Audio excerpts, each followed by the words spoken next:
오늘은 방금 읽으신 야고보서 1장 19절에서 27절까지의 말씀으로 그 야고보서 5번째 말씀을 나누게 됩니다. 의사 한 명이 이제 있다고 합시다. 의사가 있습니다. 의사가 있습니다. 근데 여러분, 만약에 이 사람이 의사라는 사실을 다른 사람에게 알 수 있게 하는 방법이 무엇일까요? 이 사람이 지금 의사 가운을 입고 있는데, 의사 가운을 입고 청진기를 이렇게 메고 있으니까 그런데 하얀 가운이 다 의사는 또 아니잖아요. 그죠? 어떤 게 있을까요? 가장 확실한 것은 이 사람이 일하는 병원에 의사와 환자로 만나는 거겠죠. 내가 병원을 찾아갔더니 이 사람이 의사로 있어요. 무사하겠죠, 당연히. 아니면 그 의사가 명함을 돌리면서 자신이 의사라는 것을 말하고 돌아다니면 사람들이 알게 될 겁니다. 제가 이번에 개업한 어디 의사예요. 주고, 내가 어디 의사인데요. 사기꾼이 아닌 이상 그 말은 맞을 것 아닐 거 아닙니까? 또 다른 방법으로는 삶에서 의사의 모습이 드러나면 그 의사가 그를 의사로 알게 될 거예요. 그 사람이 삶에서 딱 보니까 의사야. 그러니까 예를 들어서 어떤 의료적인 긴급 상황, 그런 게 생길 수 있잖아요.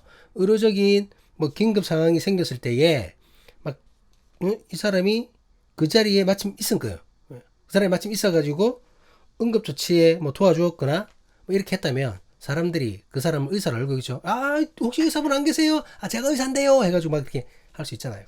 꼭 그게 아니더라도, 긴급 상황이 아니더라도 우리 PPT 보시는 PPT와 같이 평소 때 여러분 의사로서 사회활동도 하고 주변 사람들의 건강을 위해서 의료적 강연도 하고, 아니면은 이렇게 거리 가다가도 노인정이나 이런 데 가서 어르신들도 건강 상담도 해주고, 이렇게 평소 때 삶이 그러면은 당연히 그 사람은 의사로 알겠죠. 그럴 겁니다. 더 많은 사람들이 그를 의사로 알 것입니다. 내가 그리스도인, 즉 예수님을 믿는 사람이라는 것을 다른 사람들에게 알리는 것도 이와 비슷한 것 같습니다. 사람들이 내가 다니는 교회에 오면 내가 주님을 따르는 사람이라는 것을 가장 확실하고 쉽게 알고 있겠죠. 그렇죠? 내가 교회를 다니고 있는데 내 이웃이 처음 교회에 와서 날 봤다. 그럼 당연히 내가 교회 다니는 사람이라는 걸 알게 된다는 거죠. 그 다음에는 내가 크리스찬이라는 것을 사람들에게 말하고 다니면 되겠죠. 저는 교회 다닙니다. 하나님 믿어요. 어디 교회 집사인데요. 말고 지내는 지내인들에게 말할 수도 있고, 주보나 전돈지를 들고 다니면서 거리에서 전도하는 것도 할 수 있죠. 그렇죠? 내가 절에 다니는데 어느 교회 전도하진 않을 거 아니에요. 그리고 또 다른 방법은 내 삶에서 그리스도인으로서의 모습이 드러나는 것입니다. 아까 의사 때와 마찬가지로 그리스도인의 삶이 드러나는 것으로 사람들이 내가 교회 다니는 사람, 예수 그리스도를 믿고 말씀을 실천하는 사람이라는 것을 알게 된다는 거죠. 크게 세 가지 방법으로 살펴보았는데 이 세 가지 방법은 다 필요합니다. 다 필요하죠. 사람들이 교회에 와야 하고, 또 그러기 위해서는 내가 그리스도를 직접 전해야 되겠죠. 전하는 사람이 있어야 그 사람들이 듣고 교회 올 거 아닙니까? 그리고 내가 전한 그리스도의 진정성이 있으려면 저 사람이 지금 그리스도를 전하고 있는데 저게 진짜인가 보다 하고 생각을 주려면, 여러분, 내 삶에서 그리스도를 전하고 있는 내 삶에서 그리스도의 가르침, 주님의 사랑이 드러나야 할 것 아닙니까? 그렇잖아요. 내 삶은 개차반인데 막 예수님 전하면은 아이고 니나 다녀라 이러지. 안 그렇겠습니까? 세 가지 부분은 다 필요하죠. 근데 오늘 본문은 특별히 세 번째 방법에 대해서 말하고 있다고 보면 될 것 같습니다. 그러니까 내 삶의 모습을 통해 내가 그리스도인임이 드러나야 함을 말하고 있다는 거죠. 그래서 오늘 말씀의 제목은 말씀하신 이유는 실천하라는 것이라는 겁니다. 아까 앞에서도 봤지만 주님께서 말씀을 주신 이유는 실천하라는 것이다. 벌써 제목에서부터 이제 오늘의 주제와 내용이 다 드러났죠. 듣기만 하는 게 아니라 실천하는 거다. 이게 오늘의 주제입니다. 그 주제를 알고 말씀을 나눴으면 좋겠습니다. 지난 말씀 본문의 마지막에는 야고보 장로는 하나님께서 자기의 뜻을 따라 진리의 말씀으로 믿는 자를 낳으셨다고 고백했습니다. 기억나실지 모르겠는데, 오늘은 그렇게 진리의 말씀으로 새롭게 태어난 자들, 말씀 안에서 새롭게 태어났잖아요. 그렇게 새롭게 탄생한 자의 삶이 어떠해야 하는지를 전하고 있습니다. 야고보 장로는 먼저 사람이 속히 해야 할 것, 그러니까 빨리 해야 될 것이죠. 빨리 해야 될 것과 더디 해야 될 것, 어떻게 보면 안 해도 될 것, 그런 것들에 대해서 구분을 합니다. 본문 19절입니다. 내 사랑하는 형제들아 너희가 알지니 사람마다 듣기는 속히 하고 말하기는 더디하며 성내기도 더디하라. 사람이 속히 해야 할 것은 듣는 것이라고 말합니다. 듣는 것. 듣는 것을 속히 하라는 거죠. 빨리 하라는 거죠. 이는 하나님의 말씀을 들어야 함을 의미합니다. 물론 사람의 말도 우리가 잘 들어줘야 되죠. 하지만 무엇보다도 하나님의 말씀을 우리가 속히 빨리 제대로 들어야 된다는 겁니다. 하나님의 말씀을 들어야 우리는 그 다음에 행할 바를 알게 되는 거죠. 그렇잖아요. 그렇게 말씀을 듣는다는 것은 너무나도 중요합니다. 본문의 속히는 헬라어로 타퀴스라는 단어를 사용하고 있는데요. 그 뜻은 속히, 재빠르게, 본문에서 그 번역한 것처럼 그런 의미와 함께 준비된이라는 의미가 있습니다. 무슨 말입니까, 여러분? 들을 준비를 해야 된다는 거예요. 들을 준비를, 귀를 열고. 언제 어디서라도 속히 그것을 들을 수 있도록 준비를 해야 된다는 겁니다. 귀 막고 있지 말고, 딴짓 하지 말고. 이렇게 듣는 것에 그 속히 하라고 전한 야고보는 그 말하는 것에 대해서는 더디할 것을 당부합니다. 이 부분은 말씀을 속히 듣는 것과 연관되겠죠, 당연히. 하나님께서 말씀하실 수 있도록 나의 말은 뒤로 미루라는 거죠. 우리가 보통 대화를 하다 보면 중간에 말 끊는 사람들 있잖아요. 얼마나 참 실례입니까? 실례고 중간에 말 끊는 사람은 상대방이 뭘 말하는지도 잘 몰라요. 반만 듣고 끊어버리니까. 뭐 반이라도 들으면 다행이지 3분의 1만 듣고 끊어버리는 경우가 얼마나 많습니까? 하나님의 말씀을 들음에도 그렇게 해서는 안 된다는 거죠. 내 말은 더디하고 일단 주님의 말씀을 들어야 된다는 겁니다. 흔히 믿는 사람들이 말입니다. 기도한다고 해놓고는 자기 말만 실컷 떠들다가 그냥 가버리잖아요. 아니 기도는 대화라면서 혼자 떠들고 갑니까? 그 다음 하나님 말씀을 들어야지. 하나님께서 말씀하시고 응답하실 시간을 줘야 될 것 아닙니까? 근데 오늘의 본문대로라면 여러분 내가 떠들기 전에 말씀 먼저 들어야 돼요. 이게 뭡니까 여러분? 성경 말씀을 봐야 되겠죠. 그 다음에 기도해야죠. 그리고 또 그 기도에 대해서 말씀하시는 것을 들어야죠. 기도에서 중요한 것은 여러분 내 말을 하는 것이 아닙니다. 내가 말을 하는 것이 아니라는 거죠. 내 말이 막 그냥 울려 퍼지는 게 아니라는 겁니다. 하나님의 말씀을 듣는 겁니다. 하나님의 말씀을. 이것이 중요하다는 사실을 우리는 잊지 말아야 됩니다. 혹시나 기회가 되면 말씀을 듣는 것, 이 챕터만 가지고 한번 나눔을 가지도록 하겠습니다. 어쨌든 야고보 장로는 말하는 것과 함께 더디게 해야 할 것에 대해서 하나 더 얘기하고 있습니다. 그것은 성내기를 더디하라고 합니다. 화내는 거죠. 본문에서는 여러분 성내지 말라가 아니죠. 성내지 말라가 아니라 성내는 것을 어떻게 해요? 더디하라고 얘기합니다. 이거는 다른 말이지 않습니까? 이것은 바로 화내기에 앞서서 한 번 더 생각하라는 거죠. 개인적이면서 정의롭지 못한 분노와 하나님의 뜻에 따른 의로운 분노가 분명하게 구분되어져야 한다는 말입니다. 무슨 말인가 이해되시죠? 우리는 다윗이나 바울 그리고 예수님을 통해 의로운 분노를 알고 있습니다. 분명히 화를 내야 될 때가 있다는 겁니다. 그렇잖아요. 여러분 다윗이 자기 형들 밥 준다고 도시락 들고 갔을 때에 골리앗이 막 하나님 모욕하고 계실 때에 사람들 아무도 못 나갔잖아요. 그때 화가 난 다윗이 어떻게 합니까? 도저히 그걸 참지 못해가지고 돌멩이 들고 나가지 않습니까? 그런 게 의분이잖아요.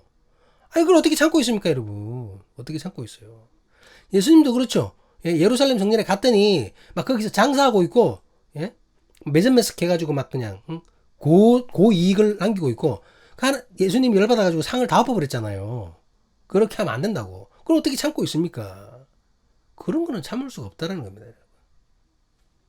하지만 개인의 자존심 때문에 드러나는 분노, 개인이나 집단의 이기주의 때문에 표출되는 분노, 이런 허망한 분노는 참아야 한다는 거죠. 아니 내선 안 된다는 겁니다. 허망한 분노인 거죠. 이거는.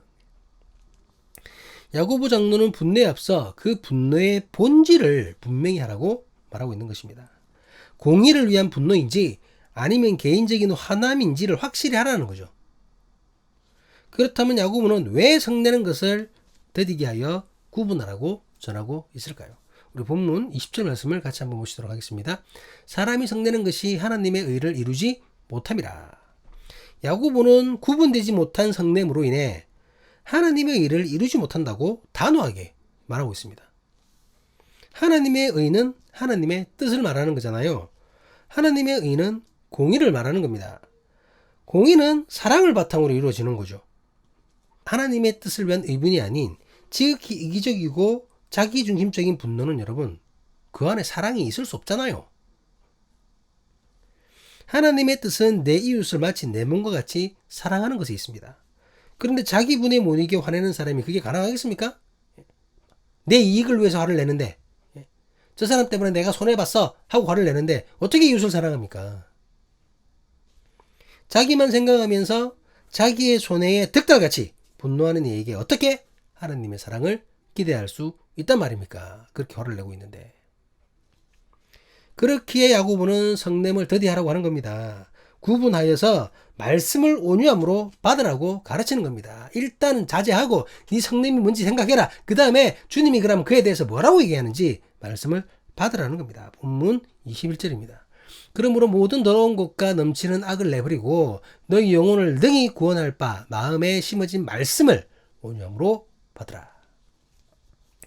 야고보는 구분 없는 성냄을 더럽고 악한 것으로 규정해버립니다. 그러면서 그러한 것을 내어버리라고 얘기하죠. 본문에서 내버리고는 헬라어로 아포티테미라는 단어를 사용하고 있습니다. 이는 옷을 벗어버리다 라는 의미를 지니고 있습니다. 그러니까 구분 없이 이기적인 분노를 쉽게 나타내는 그러한 옷을 벗어버리라는 거예요. 이는 삶의 양식이 완전히 바뀌어야 된다는 얘기죠. 나쁜 습관을 버리라는 겁니다. 지금까지 입고 있었던 이상한 옷들, 하나님이 싫어하시는 그런 옷들 다 버리라는 겁니다.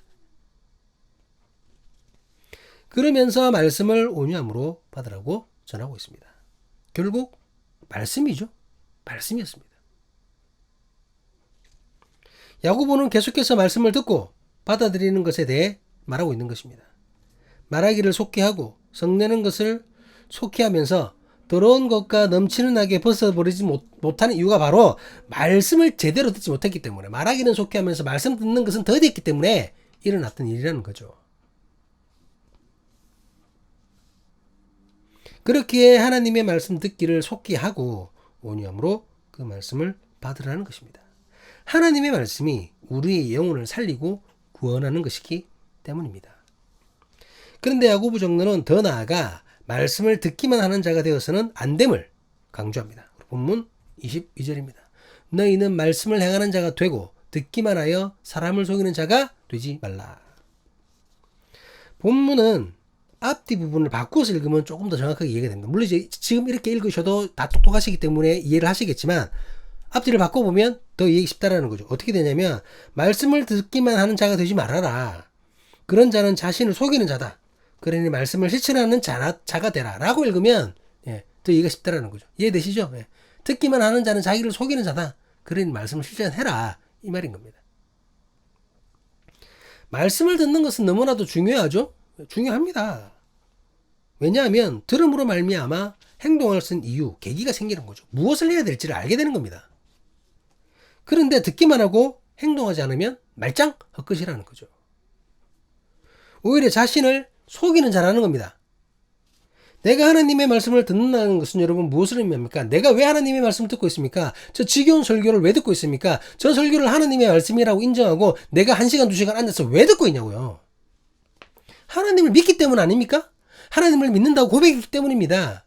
하나님을 믿기 때문에 성경으로 주어진 그 말씀을 연구해서 전하는 그 설교자의 그 설교를 내가 듣는 것 아닙니까? 하나님을 믿기 때문에 하나님의 말씀을 듣고, 그리고 그 말씀을 듣고 그 말씀대로 살겠다고 표현하는 것이 신앙의 표현 아닙니까? 믿음의 표현 아닙니까? 그렇잖아요. 그런데 듣기만 하고, 진짜로 듣기만 하고, 귀로 듣기만 하고 이어지는 실천이 없다면, 몸으로 실천하지 않는다면 그럼 뭐 어떻게 되는 겁니까, 여러분? 믿는다고 있으면서 자기를 속이는 거라는 겁니다. 스스로를 속이는 거예요. 믿지도 않으면서 하나님을 믿는다고 지금 착각하고 있는 겁니다. 아니, 자기를 속이는 겁니다. 나 자신은 물론 하나님을 속이려는 발칙한 모습이죠. 하나님 속일 수도 없는데. 교회에 나오면서 여러분 시간만 허비하는 겁니다. 아니 믿는다라는 것은 그 말씀을 듣고 내가 실천하는 거잖아요. 근데 듣기만 하고 있으면 안 믿는 거라니까요. 그거는 믿는 게 아닙니다. 근데 믿는다고 거짓말하는 거죠. 자기도 속이고 하나님도 속이고 다른 사람들도 속이고. 이렇게 듣기만 하고 행동하지 않는 자에 대해서 야고보 장로는 이렇게 얘기합니다. 본문 23절 24절 말씀입니다. 누구든지 말씀을 듣고 행하지 아니하면 그는 거울로 자기의 생긴 얼굴을 보는 사람과 같아서 제 자신을 보고 가서 그 모습이 어땠는지를 곧 잊어버리거니와. 하루 동안 여러분 나의 얼굴을 가장 많이 보는 사람은 누굽니까? 접니까? 아니죠. 내가 아닙니다. 나는 거울을 통해 잠깐만 얼굴 보죠. 아침에 보든 뭐 중간에 화장실에 가서 보든 뭐 저녁에 보든 잠깐씩 본다라는 거죠. 근데 오히려 가족이나 직장 동료가 더 많이 나의 얼굴을 봅니다. 한 번 보면은 대화할 때마다 나의 얼굴을 쳐다보고 있잖아요. 나는 내 얼굴보다 남의 얼굴을 더 많이 봅니다. 그렇잖아요. 그러니까 내가 내 얼굴의 상태를 아는 것 같지만 실상은 잘 모르는 경우가 허다해요. 내 얼굴에 뭐가 묻었을 때에 옆 사람이 이 얼굴에 뭐 묻었어요 뭐 이렇게 얘기해 주는 경우가 더 많죠. 내가 가만히 있다가 거울도 안 보고 묻은 것 같아 하고 닦지는 않잖아요. 아니 뭐 이제 좀 뭔가 느낌적으로 덩어리 같은 게 묻으면 모를까. 내 모습을 여러분 제대로 하려면 거울을 보고 또 봐야 됩니다. 뭐 손거울 아예 들고 다니는 사람들도 있죠. 여성분들은 많이 들고 다니잖아요. 거울을 보고 또 보는 겁니다. 그렇게 해야 내 모습을 아는 거예요. 그렇지 않으면 금방 잊어버립니다. 지금 이 모습이었지만 여러분 이렇게 해서 내가 맞네 하고 이렇게 가는데 나가면 바람 불고 사람들 만나고 어디 이렇게 쓸리고 이래 되면 또 바뀌잖아요. 모릅니다. 자기 얼굴을. 야고보는 말씀을 듣고도 실천하지 않는 자들을 이와 같다고 말하고 있는 것입니다. 내가 들은 말씀이고 내가 실천해야 하는 말씀인데 그러지 못하고 뒤돌아서서 잊어버린다는 거예요. 거울을 보았을 때 내 얼굴에 무언가 묻은 것을 보았다면 거울을 보며 그것을 바로 닦아야 합니다. 그리고 또 묻지 않는지 거울을 또 보며 확인하고 또 확인해야 되겠죠. 그래야 깨끗한 얼굴을 유지할 수 있습니다.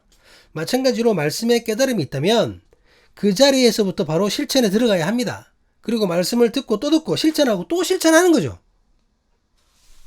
그래야 내 삶이 바뀌는 겁니다. 그렇게 해야. 지금 야고보는 깨달음 자체는 순간에 지나지 않음을 밝히고 있는 겁니다. 그 깨달음을 행동으로, 실천으로 더 심화시키지 않으면 곧 소멸하기 때문에 아무 소용이 없는 깨달음이 될 뿐이라는 거죠. 무슨 말인가 이해되시죠? 깨달음은 뭐합니까 여러분? 그 뒤에 아무런 변화가 없는데, 실천이 없는데, 그럼 헛된 거라는 겁니다. 그렇기 때문에 말씀에 대한 참된 깨달음은 실천에 있음을 강조합니다. 본문 25절입니다. 자유롭게 하는 온전한 율법을 들여다보고 있는 자는 듣고 잊어버리는 자가 아니요 실천하는 자니 이 사람은 그 행하는 일에 복을 받으리라. 자유롭게 하는 온전한 율법, 이것은 하나님의 말씀을 의미합니다. 하나님의 말씀이 우리를 자유롭게 하는 완전하신 율법인 거죠. 그런데 그 완전하신 하나님의 말씀을 들여다보는 것은 그 말씀에 주목해서 보는 것을 의미합니다. 하나님의 말씀에 주목하는 것은 주님을 믿기 때문에 듣고 주목하는 거죠. 그렇잖아요. 앞에서도 밝혔듯이 듣기만 하고 돌아서서 잊어버린다면 그것은 믿음이 아니라는 말입니다. 아무리 들어도 실천이 없다면 그는 믿음이 없는 사람입니다. 야고보는 오직 말씀을 듣고 실천하는 자에게 하나님의 복이 임할 것을 선언합니다. 그렇기에 처음에 말했던 것을 다시 한 번 더 강조합니다. 본문 26절입니다. 누구든지 스스로 경건하다 생각하며 자기 혀를 재갈 물리지 아니하고 자기 마음을 속이면 이 사람의 경건은 헛것이라. 본문의 경건은 믿음으로 말미암아 경건하게 되는 것을 의미하는 것이죠. 그러니까 누구라도 스스로 믿음이 있다고 생각하는 자를 말하고 있는 겁니다. 그렇게 믿음이 있다고 생각하는 사람이 자기 혀에 재갈을 물리지 아니하고 자기 마음을 속이면 그 경건은 헛것, 즉 믿음은 헛된 것이라고 말하고 있는 것이죠. 야고보 장로는 앞서서 말하기를 더디하라고 얘기했습니다. 이것을 본문에서 자신의 혀에 재갈을 물린다라는 것으로 다르게 표현을 하고 있는 것이죠. 그렇게 듣기를 더디하고 말하기를 속히 하는 자는 22절에 말한 것처럼 자기 마음을 속이는 자가 되는 것이라는 말입니다. 그런 믿음은, 그런 경건은 나를 하나님의 길로 인도할 수가 없습니다. 왜? 그 믿음은 가짜이기 때문에. 그렇다면 나를 구원하는 참된 경건은 무엇인가? 야고보는 이렇게 전합니다. 본문 27절입니다. 하나님 아버지 앞에서 정결하고 더러움이 없는 경건은 곧 고아와 과부를 그 환난 중에 돌보고 또 자기를 지켜 세 속에 물들지 아니하는 그것이니라. 야고보는 더러움이 없는 경건에 대해 두 가지 관점에서 말하고 있습니다. 하나는 타인을 향한 경건이죠. 고아와 과부를 그 환난 중에 돌아보는 것입니다. 내 이웃을 내 몸과 같이 사랑하는 하나님의 말씀이 실천되어짐을 말하는 거죠. 이해되시나요? 그리고 또 다른 하나는 나 자신에 대한 경건입니다. 나를 지켜 세 속에 물들이지 않는 것이라는 거죠. 내가 세 속에 물들지 않기 위해서는 하나님 안에서 하나님께 붙잡힌 바 되어야 합니다. 내 몸과 마음을 다하여 하나님을 사랑하여야만 모든 것을 포기하고 하나님을 붙들 수 있다라는 거죠. 우리가 얘기하는 황금률과도 연결되는 것이죠. 근데 여러분, 이것은 단순히 고아와 과부를 돌보는 것, 이 항목 자체, 나를 세 속에서 지키는 것만을 의미하는 것이 아니라는 거죠. 그러니까 단순히 고아와 과부를 돌보는 것, 이 글자에 말했던 것처럼 단순히 나를 세 속에서 지키는 것, 이 문자적인 것 자체만 의미하는 것이 아니라는 겁니다. 그렇게 하라고 말씀하신 그 주님의 뜻을 실천하는 것을 강조하고 있습니다. 이해되시나요? 다른 것은 아무것도 안 하고 과부만 돌보고 고아만 돌보면 되겠네, 이게 아니라는 겁니다. 단순히 언급된 항목만을 지키라는 의미가 아니라 하나님의 말씀이 무엇이든지 그것을 들었으면 그 말씀을 기억하고 삶 속에서 실천하라는 거죠. 그것이야말로 참된 경건, 흠없는 경건, 더러움이 없는 경건이라는 말입니다. 이해되십니까? 도적질하고 사기치고 다 하면서 고아와 과부만 돌보면 그게 참된 경건인가요? 아니라는 거죠. 내가 세 속에 물들지 않는다는 것은 여러분, 세 속의 가치를 쫓지 않는다는 거거든요. 근데 많은 교회가 세 속의 가치를 쫓잖아요. 세 속의 가치에 따라 큰 교회 만들려고 하고 있고, 많은 성도 모아서 재정 빵빵하게 해가지고 내가 부목사 때보다는 담임 목사 돈을 조금 더 많이 받고 사례를 100명 있을 때보다는 200명 있을 때 사례를 좀 더 받고, 이거 하고 있지 않습니까 지금? 마치 대리였다가 과장 됐다가 부장 되면 월급 올라가듯이 그거 하고 있잖아요. 그렇게 하지 말라는 겁니다. 그거 하지 말라는 겁니다. 그렇게 하지 않을 때에 그 경건이 하나님의 복으로 나를 인도한다는 것이죠. 이것을 경건의 관점에서 말한다면 예배의 경건과 함께 일상의 경건이 실천되어야 하나님께서 바라시는 경건이 된다는 말입니다. 예배 때만 경건하게 있는 것이 아니라 내 삶이, 내 생활 속에서 경건이, 말씀이 실천되어져야 한다는 겁니다. 사랑하는 사람교회 신앙 공동체 여러분, 말씀의 서두에서 내가 그리스도인임을 세상 사람들이 알게 하는 방법에 대해서 언급했었습니다. 그러면서 세 가지 방법을 말했죠. 그 중에 마지막 방법인 생활 속에서 하나님의 말씀을 실천하는 것, 그것으로 사람들이 나를 주님의 제자로, 주님을 따르는 사람으로 알게 하는 것에 대해서 나누었습니다. 일단 오늘날에 가장 필요한 방법은 바로 오늘 나눈 방법, 삶 속에서 하나님의 말씀을 실천하는 것이라고 저는 믿습니다. 그렇잖아요.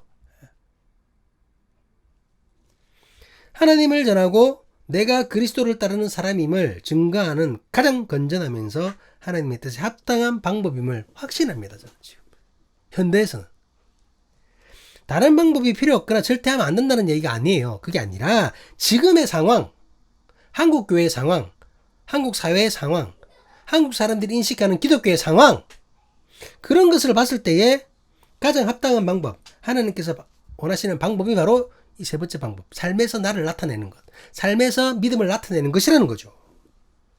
사람들이 교회에 오려면 우리가 복음을 전해야 합니다.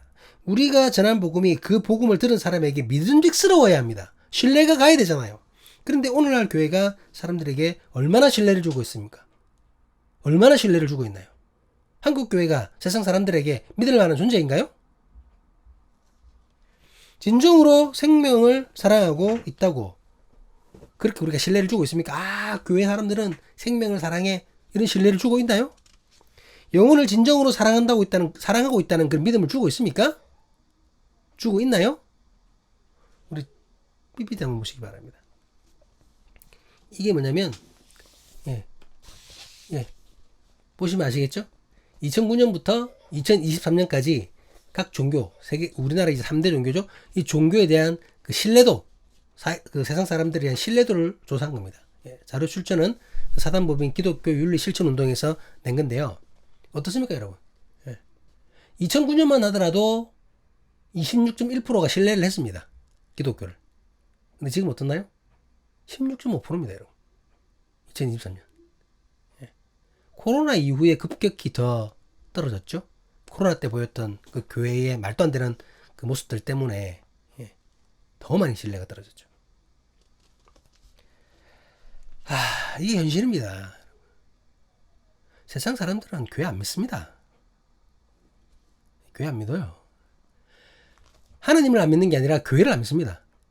교회 다니는 사람들의 말을 안 믿어요. 안 믿습니다, 여러분. 이게 현실입니다. 이렇게 무너진 신뢰를 회복할 방법이 여러분 무엇입니까? 어떻게 회복할 건데요? 뭐 더 밖에 나가가지고 전도지 나눠주면 되나요? 아닙니다, 아닙니다. 하나님은 여러분을 사랑합니다. 우리도 당신들을 사랑합니다. 하고 떠들어대면 되나요? 그렇게 얘기하면 그렇구나. 그렇구나. 내가 잘못 알았네. 저 사람들 삶은 개판이라도 말하는 거 보니까 우리를 사랑하는구나. 아이고 믿어줘야지. 이렇게 하나요? 안 합니다, 여러분. 누가 그렇게 합니까? 기도원에 들어가서 교회 들어가서 막 기도하고 하나님 우리의 신뢰가 높아질 수 있도록 여러분 주님 역사해 주십시오 이렇게 기도만 하고 앉아있으면 기도를 하지 말라는 얘기 아니에요. 그렇게 기도만 하고 있으면 다시 우리가 신뢰를 찾을 수 있습니까? 세상 사람들이 우리 기도에 응답을 받아가지고는 생각이 바뀌나요? 그렇게 되지도 않고 여러분 그것은 올바른 방법도 아닙니다. 그렇게 안 돼요. 안 됩니다. 베드로는 우리 뭐 야고보서 다음에 베드로도 나올 텐데 베드로는 자신의 편지 베드로전서를 통해서 이런 상황 그때도 비슷한 상황이 있었거든요. 이런 상황에서 믿음의 사람들이 행해야 할 바에 대해서 이렇게 얘기합니다. 베드로전서 2장 11절에서 12절 말씀입니다. 사랑하는 자들아 거류민과 나그네 같은 너희를 권하노니 영혼을 거슬러 싸우는 육체의 정욕을 제어하라. 너희가 이방인 중에서 행실을 선하게 가져 너희를 악행한다고 비방한 자들로 하여금 너희 선한 일을 보고 오시는 날에 하나님께 영광을 돌리게 하려 함이라. 욕 들어먹고 있는 한국교회야. 얼마나 엉망진창이었으면 신뢰도가 저렇게 되냐. 근데 방법이 없다. 방법이 없다. 주님의 사랑을 실천해라. 예? 과부와 고아를 돌보라고 했던 그 참된 경건을 실천해라. 세속에 너희 몸과 마음을 물들이지 않게 해라. 세속과 똑같이 그 가치관에서 막 큰 교회 찾고 남들 이기려고 경쟁하고 막 짓밟고 올라서고 이런 거 하지 말아라. 그 방법밖에 없다. 사랑을 실천하는 방법밖에 없다. 베드로는 좀 그 얘기를 하고 있습니다. 그 얘기를 하고 있는 겁니다. 이웃을 생각하지 않고 선하지 못한 행동으로 무너져 버린 그 신뢰는 다시 이웃을 생각하는 사랑으로 그 사랑을 행함으로 세울 수밖에 없다라는 거죠. 그 방법밖에 없습니다, 여러분. 아무리 말로 하고 뭐 해도 안 됩니다. 여러분. 그 방법밖에 없습니다. 사랑을 실천하는 것. 오늘 이 말씀이 우리에게 깊은 깨달음을 줄 수 있기를 주님의 이름으로 간절히 기도합니다. 사람의 교회 신앙 공동체를 통해 무너진 교회의 신뢰, 하나님을 향한 영광이 조금이라도 회복될 수 있기를 주님의 이름으로 간절히 기도합니다. 그러한 삶을 살 수 있는 믿음의 사람의 교회 신앙 공동체가 될 수 있기를, 그리고 지금도 신령과 진정으로 예배하는 모든 예배 공동체가 될 수 있기를, 그리고 정말 이전까지 너무 집단 이기주의에 쌓여가지고 내 교회, 우리 교회 성공, 우리 교회가 부자 되는 것, 우리 교회가 큰 건물 짓는 것, 이것만 생각했던 정말 한국의 대형 교회들이 정신 차리고 다 없애고 모두 사랑이 실천하기 위해서 노력하는 그런 역사가 일어날 수 있기를 주님의 이름으로 간절히 간구합니다. 기도하시겠습니다. 아멘, 아멘.